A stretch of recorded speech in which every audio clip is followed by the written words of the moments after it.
कभी कभी जिंदगी में हम इतना कमा लेते हैं कि महीने के आखिर में खुद से कहते हैं इतना कमाया, पर बचा क्या? यही सवाल हर उस व्यक्ति के मन में उठता है जो पूरे महीने मेहनत करता है लेकिन पैसे का कोई ठोस परिणाम नहीं देख पाता।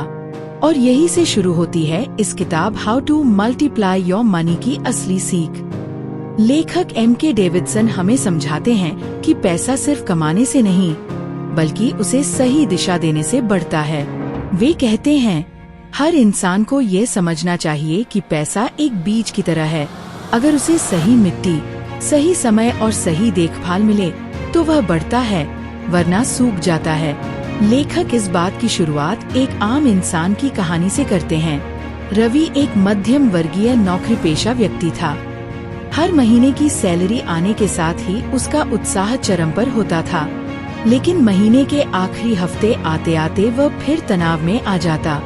सारी सैलरी खत्म और कुछ भी बचत नहीं। एक दिन उसके ऑफिस में सीनियर रमेश जी ने उससे कहा, रवि, अगर तू हर महीने अपनी सैलरी का सिर्फ 10% बचा ले तो कुछ सालों में तेरा पैसा खुद तुझे काम करके दिखाएगा। रवि ने हंसते हुए कहा, इतनी छोटी रकम से क्या होगा? रमेश जी ने मुस्कुराकर जवाब दिया, आज छोटा है लेकिन समय के साथ ये बीज एक पेड़ बनेगा। यह वही बिंदु था जहाँ से रवि की जिंदगी ने मोड़ लिया। उसने हर महीने अपनी सैलरी का सिर्फ 10% अलग रखना शुरू किया। शुरुआत में उसे कोई फर्क नहीं दिखा, लेकिन 6 महीने बाद उसे एहसास हुआ कि उसके पास एक छोटी सी इमरजेंसी फंड तैयार हो चुकी है। लेखक बताते हैं कि यही पहला कदम होता है सेविंग की आदत। बहुत लोग इस स्टेज तक पहुंच ही नहीं पाते क्योंकि उन्हें लगता है कि बचाने से जीवन की मस्ती खत्म हो जाएगी। लेकिन सच तो यह है कि सेविंग से आजादी शुरू होती है। लेखक कहते हैं कि पैसा बढ़ाने के लिए सबसे पहले हमें पैसे के प्रति अपनी मानसिकता बदलनी होगी। जो लोग सोचते हैं कि पैसा कमाने के लिए उन्हें और मेहनत करनी होगी, वे आधा सच जानते हैं। असली रहस्य यह है कि पैसे को अपने लिए काम करना सिखाना जरूरी है। एक उदाहरण में लेखक बताते हैं कि एक महिला सीमा जो एक स्कूल में पढ़ाती थी, उसने हर महीने 500 रुपए एक छोटे निवेश फंड में डालने शुरू किए। 5 साल बाद जब उसने देखा कि वह रकम 60,000 नहीं बल्कि लगभग 85,000 हो चुकी थी, तो उसे पहली बार कंपाउंड इंटरेस्ट का जादू समझ आया। कंपाउंड इंटरेस्ट यानी चक्रवृद्धि ब्याज वह सबसे बड़ा हथियार है जिससे आम आदमी भी अमीर बन सकता है। लेखक इसे मनी का मल्टीप्लाइंग मशीन कहते हैं। अगर आप हर महीने कुछ निवेश करते हैं और उसे समय के साथ बढ़ने देते हैं तो ब्याज भी आपके लिए ब्याज पैदा करने लगता है। यही असली मनी मल्टीप्लिकेशन का विज्ञान है। M.K. डेविडसन इसे बड़े सरल शब्दों में समझाते हैं। पैसा बढ़ाने का रहस्य सिर्फ ये नहीं कि आप कितना कमाते हैं, बल्कि ये कि आप कितना समय अपने पैसे को बढ़ने देते हैं। लेखक एक और कहानी साझा करते हैं, रोहित और अमन की। दोनों की उम्र 25 साल थी और दोनों को 30,000 रुपए महीने की सैलरी मिलती थी।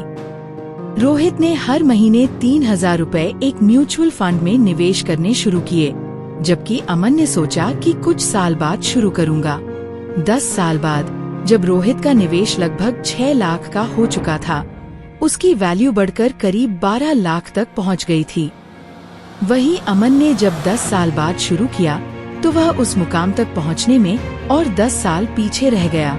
लेखक कहते हैं टाइमिंग सबसे बड़ी पूंजी है। आप जितनी जल्दी शुरुआत करते हैं उतनी ही तेजी से आपका पैसा गुना होता जाता है। M.K. डेविडसन आगे बताते हैं कि बहुत से लोग अपने पैसे को आराम करने देते हैं, यानी वे अपने सेविंग अकाउंट में बड़ी रकम रख देते हैं ये सोचकर कि पैसा सुरक्षित है, लेकिन असल में वह पैसा धीरे धीरे अपनी कीमत खो रहा होता है क्योंकि महंगाई हर साल उसका मूल्य घटा रही होती है। इसलिए वे कहते हैं सेफ्टी अच्छी है लेकिन ग्रोथ जरूरी है। आपको ऐसा निवेश चुनना चाहिए जो महंगाई से तेज बढ़े। इसके बाद लेखक बताते हैं कि पैसे को बढ़ाने का दूसरा चरण है डाइवर्सिफिकेशन, यानी अपने निवेश को बांटना। जैसे एक बगीचे में अगर आप सिर्फ आम के पेड़ लगाएंगे और उस साल आम की फसल खराब हो गई तो आपका सारा मेहनत बेकार हो जाएगा। लेकिन अगर उसी बगीचे में आम, अमरूद, केला और नींबू सब हों, तो किसी एक के खराब होने से बाकी बचा लेते हैं। पैसे में भी यही सिद्धांत लागू होता है। आपको कुछ हिस्सा फिक्स डिपॉजिट में, कुछ शेयर मार्केट में, कुछ म्यूचुअल फंड में और कुछ रियल एस्टेट में रखना चाहिए। लेखक इस बात को और स्पष्ट करते हैं। निवेश में विविधता सुरक्षा देती है। हर निवेश का अपना समय, जोखिम और रिटर्न होता है। कोई भी निवेशक तभी सफल होता है जब वह ये समझ लेता है कि सभी अंडे एक ही टोकरी में नहीं रखे जाते। किताब का एक और बेहद उपयोगी हिस्सा ये सिखाता है कि कर्ज, डेट, कैसे पैसा बढ़ाने की राह में सबसे बड़ी बाधा बन सकता है। डेविडसन कहते हैं, ब्याज देना बंद करिए, ब्याज कमाना शुरू करिए। ये वाक्य छोटा है, लेकिन इसकी गहराई बहुत बड़ी है। अगर आप किसी बैंक या क्रेडिट कार्ड का ब्याज दे रहे हैं, तो समझिए आप अपने भविष्य की आमदनी आज गवा रहे हैं। वही पैसा अगर आप निवेश में लगाएं, तो वह कल आपके लिए काम करेगा। वे बताते हैं कि गुड डेट और बैड डेट में फर्क समझना जरूरी है। गुड डेट वह है जो आपकी आमदनी बढ़ाता है, जैसे शिक्षा के लिए लिया गया कर्ज या बिजनेस एक्सपेंशन के लिए। लेकिन बैड डेट वह है जो आपको सिर्फ खर्च की आदत सिखाता है, जैसे नए फोन, गाड़ी या छुट्टी के लिए लिया गया कर्ज। जब आप यह फर्क समझ लेते हैं, तो आप अपने पैसे को नियंत्रित करना शुरू कर देते हैं, न कि पैसा आपको। लेखक कहते हैं कि पैसे को मल्टीप्लाई करने के लिए सिर्फ सेविंग और इन्वेस्टमेंट काफी नहीं, फाइनेंशियल डिसिप्लिन भी जरूरी है। पैसा कमाने वाला हर व्यक्ति तब तक सुरक्षित नहीं, जब तक वह अपने खर्चों को ट्रैक करना नहीं सीखता। वह एक छोटा सा अभ्यास सुझाते हैं। हर दिन अपने खर्च को लिखिए। ये छोटी सी आदत आपको दिखाएगी कि कितनी छोटी छोटी चीजें मिलकर बड़ी रकम बन जाती हैं। इस किताब का ये हिस्सा हर श्रोता को सोचने पर मजबूर करता है कि क्या हम वाकई अपने पैसे पर नियंत्रण रखते हैं या पैसा हम पर। डेविडसन कहते हैं, जिस दिन आप अपने पैसे का हिसाब रखना शुरू करते हैं, उसी दिन आप अमीरी की राह पर पहला कदम रख देते हैं। पैसा मल्टीप्लाई तब होता है जब आप उसे आदत बना लेते हैं। ठीक उसी तरह जैसे आप रोज दांत ब्रश करते हैं या नहाते हैं, वैसे ही अगर आप हर महीने अपने निवेश की समीक्षा करें, तो आपका दिमाग खुद ब खुद ग्रोथ के अवसर ढूंढना शुरू कर देगा। पैसे को बढ़ाना एक कला है, और इस कला का सबसे बड़ा रहस्य है समझ और धैर्य। लेखक M.K. डेविडसन कहते हैं कि जब इंसान पैसों की भाषा समझ जाता है, तो पैसा उसका नौकर बन जाता है। लेकिन जब वह बिना समझ के पैसा कमाता और खर्च करता है, तो पैसा उसका मालिक बन जाता है। पिछले भाग में हमने जाना कि सेविंग, निवेश और डिसिप्लिन कैसे पहला कदम है। अब आगे बढ़ते हुए लेखक हमें ये सिखाते हैं कि असली आर्थिक आजादी तब शुरू होती है जब आपका पैसा आपके लिए काम करने लगता है, यानी जब आप फाइनेंशियल फ्रीडम की दिशा में चलना शुरू करते हैं। एक कहानी के जरिए डेविडसन हमें समझाते हैं कि पैसिव इनकम कितनी जरूरी होती है। निशा, जो एक बैंक में नौकरी करती थी, हमेशा सोचती थी कि चाहे वह जितनी मेहनत कर ले, उसे हर महीने फिर से वही शुरुआत करनी पड़ेगी। उसकी आमदनी सिर्फ तब आती थी जब वह काम करती थी। लेकिन एक दिन उसने किताब में एक लाइन पढ़ी, अगर तुम्हारी आमदनी सिर्फ एक स्रोत से आती है, तो तुम हर दिन खतरे में जी रही हो। ये वाक्य उसके दिल को छू गया। उसने पैसिव इनकम के बारे में पढ़ना शुरू किया, यानी ऐसा पैसा जो तब भी आता रहे जब आप सो रहे हों या आराम कर रहे हों। उसने छोटे कदमों से शुरुआत की, अपनी सैलरी का थोड़ा हिस्सा सिप में लगाना शुरू किया, शेयरों के बारे में सीखा और एक ब्लॉग बनाया जहां वह अपने अनुभव साझा करती थी। कुछ सालों में वही ब्लॉग उसके लिए एक दूसरा आय का स्रोत बन गया। लेखक कहते हैं कि यही मनी मल्टीप्लिकेशन की असली ताकत है, जब आपका समय नहीं बल्कि आपका सिस्टम आपके लिए पैसा कमाने लगे। वे समझाते हैं कि हर व्यक्ति को अपने पैसों के अलग अलग पेड़ लगाने चाहिए, ताकि किसी एक पेड़ के सूखने से उसकी छाव खत्म न हो। यही वजह है कि अलग अलग इनकम सोर्सेज आपकी फाइनेंशियल सुरक्षा को मजबूत बनाते हैं। डेविडसन आगे लिखते हैं कि पैसे को मल्टीप्लाई करने के लिए ज्ञान सबसे बड़ा निवेश है। बहुत से लोग पैसा तो कमा लेते हैं, पर उसे कहाँ लगाना है यह नहीं जानते। वे दूसरों के कहने पर निवेश करते हैं और नुकसान झेलते हैं। लेखक कहते हैं कि किसी भी चीज में पैसा लगाने से पहले उस चीज को समझिए। अगर आप शेयर बाजार, म्यूचुअल फंड या रियल एस्टेट में पैसा लगा रहे हैं, तो पहले ये जानिए कि वह कैसे काम करता है। यही फाइनेंशियल एजुकेशन है, एक ऐसा ज्ञान जो स्कूल में नहीं सिखाया जाता, लेकिन जीवन में बहुत जरूरी है। वे एक उदाहरण देते हैं, रमेश, जिसने अपने दोस्त के कहने पर किसी प्रोजेक्ट में निवेश कर दिया, लेकिन जब वह प्रोजेक्ट बंद हो गया तो उसकी सारी बचत चली गई। अगर वह पहले थोड़ा समय निकालकर रिसर्च कर लेता तो यह नुकसान नहीं होता। डेविडसन कहते हैं कि फाइनेंशियल एजुकेशन कोई विषय नहीं, यह एक जीवन कौशल है। अगर आप हर महीने सिर्फ थोड़ा समय अपने पैसों को समझने में लगाते हैं तो आप अपने जीवन की दिशा बदल सकते हैं। लेखक स्मार्ट स्पेंडिंग का जिक्र करते हैं। वे कहते हैं कि हर खर्च एक निवेश बन सकता है अगर उसमें उद्देश्य हो। बहुत लोग पैसे को सिर्फ खर्च करने के नजरिए से देखते हैं, लेकिन अगर आप हर खर्च को निवेश की तरह सोचें तो आपका पैसा मल्टीप्लाई होना शुरू हो जाता है। उदाहरण के लिए, अगर आप किसी किताब पर खर्च करते हैं तो वह खर्च नहीं, बल्कि ज्ञान में निवेश है। अगर आप अपने स्वास्थ्य पर खर्च करते हैं तो वह आपके काम करने की क्षमता में निवेश है। अगर आप किसी नए कौशल को सीखने के लिए पैसा लगाते हैं तो वह आपके भविष्य की कमाई को कई गुना बढ़ा सकता है। यही सोच समझदार लोगों को आगे बढ़ाती है। डेविडसन लिखते हैं कि risk is the price of opportunity, यानी हर अवसर की कीमत होती है और वह कीमत है जोखिम।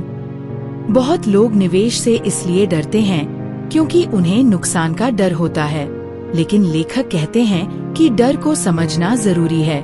जोखिम को संभालने के लिए सबसे अच्छा तरीका है प्लानिंग।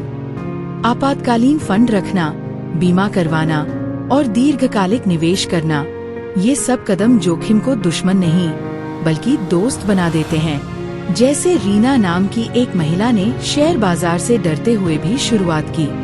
उसने सिर्फ 500 रुपए महीने से सिप शुरू किया और 3 साल में न सिर्फ उसका पैसा बढ़ा बल्कि उसका आत्मविश्वास भी। धीरे धीरे उसने समझा कि निवेश में जोखिम नहीं, अवसर छिपा होता है। इसके बाद लेखक हमें सिखाते हैं कि लक्ष्य के बिना पैसा भी भटकता है। अगर आपको नहीं पता कि आप किस उद्देश्य के लिए बचत कर रहे हैं तो आपका निवेश किसी मंजिल तक नहीं पहुंचेगा। जैसे बिना नक्शे के सफर तय नहीं किया जा सकता, वैसे ही बिना लक्ष्य के निवेश बेकार है। डेविडसन सलाह देते हैं कि हर व्यक्ति को फाइनेंशियल गोल चार्ट बनाना चाहिए, जिसमें वह अपने छोटे, मध्यम और बड़े लक्ष्य लिखे। जैसे 1 साल में कितनी बचत करनी है, 5 साल में कौन सी संपत्ति बनानी है या 10 साल में आर्थिक आजादी कैसे हासिल करनी है। जब ये लक्ष्य लिखे जाते हैं तो दिमाग खुद रास्ते ढूंढने लगता है। लेखक कहते हैं, written goals act like magnets, वे आपको सफलता की ओर खींचते हैं। इसके बाद किताब एक बहुत गहरी बात कहती है, मनी माइंडसेट, यानी पैसों के प्रति हमारी सोच ही असली कुंजी है। पैसा मल्टीप्लाई होने से पहले आपकी सोच मल्टीप्लाई होनी चाहिए। अगर आप सोचते हैं कि पैसा बुरा है तो पैसा आपसे दूर रहेगा, लेकिन अगर आप सोचते हैं कि पैसा मेहनत की कीमत है तो पैसा आपकी तरफ खिंचा चला आएगा। आम लोग सोचते हैं पैसा खत्म न हो जाए, जबकि अमीर लोग सोचते हैं पैसा और कैसे बढ़े। यही सोच का फर्क जिंदगी बदल देता है। उदाहरण के लिए, अमित और सुरेश दोनों को बोनस मिला। अमित ने नया फोन खरीदा, जबकि सुरेश ने वही पैसा एक छोटे साइड बिजनेस में लगाया। 1 साल बाद अमित का फोन पुराना हो गया, लेकिन सुरेश का निवेश उसे हर महीने अतिरिक्त आमदनी देने लगा। यही फर्क है खर्च और निवेश की मानसिकता में। डेविडसन बार बार ये बात दोहराते हैं कि पैसा मल्टीप्लाई करने की जादुई शक्ति है, कंपाउंडिंग यानी चक्रवृद्धि ब्याज। लेकिन इसके लिए सबसे जरूरी है धैर्य। अगर आप हर महीने निवेश करते हैं और बार बार उसे निकालते नहीं, तो समय के साथ वही पैसा आपको चमत्कारिक रिटर्न देता है। वे कहते हैं कि time is the fertiliser for money, यानी समय वह खाद है जो पैसे को फलने फूलने देती है। जैसे कोई पौधा एक दिन में पेड़ नहीं बनता, वैसे ही पैसा भी एक रात में नहीं बढ़ता। उसे समय चाहिए, स्थिरता चाहिए और विश्वास चाहिए। लेखक आगे बताते हैं कि जब तक आप पे योरसेल्फ फर्स्ट की आदत नहीं डालते, तब तक आप वित्तीय रूप से स्वतंत्र नहीं हो सकते। इसका मतलब है कि जब भी आपकी सैलरी या आमदनी मिले, तो सबसे पहले खुद को भुगतान करें, यानी अपनी बचत पहले अलग रखें, खर्च बाद में करें। बहुत लोग इसका उल्टा करते हैं, पहले खर्च फिर बचत। लेकिन यही गलती उन्हें आर्थिक रूप से कमजोर बनाती है। अमीर लोग हमेशा पहले बचत करते हैं, फिर खर्च। अगर आप हर महीने सिर्फ 10% भी बचत करते हैं, तो वह भविष्य की नींव बन जाता है। डेविडसन कहते हैं, हर बार जब आप खुद को पहले भुगतान करते हैं, आप अपने भविष्य से एक वादा करते हैं। पैसे को मल्टीप्लाई करना कोई जादू नहीं, बल्कि आदतों का खेल है। यह एक मैराथन है, कोई शॉर्ट रेस नहीं। अगर आप स्थिरता, धैर्य और समझ के साथ आगे बढ़ते हैं, तो पैसा खुद ब खुद आपके लिए काम करने लगता है। धीरे धीरे आप देखेंगे कि वही छोटा सा निवेश जो कभी मामूली लगता था, अब आपके सपनों को साकार करने की ताकत रखता है। धन्यवाद साथ बने रहने के लिए। लाइक करें, शेयर करें, सब्सक्राइब करें।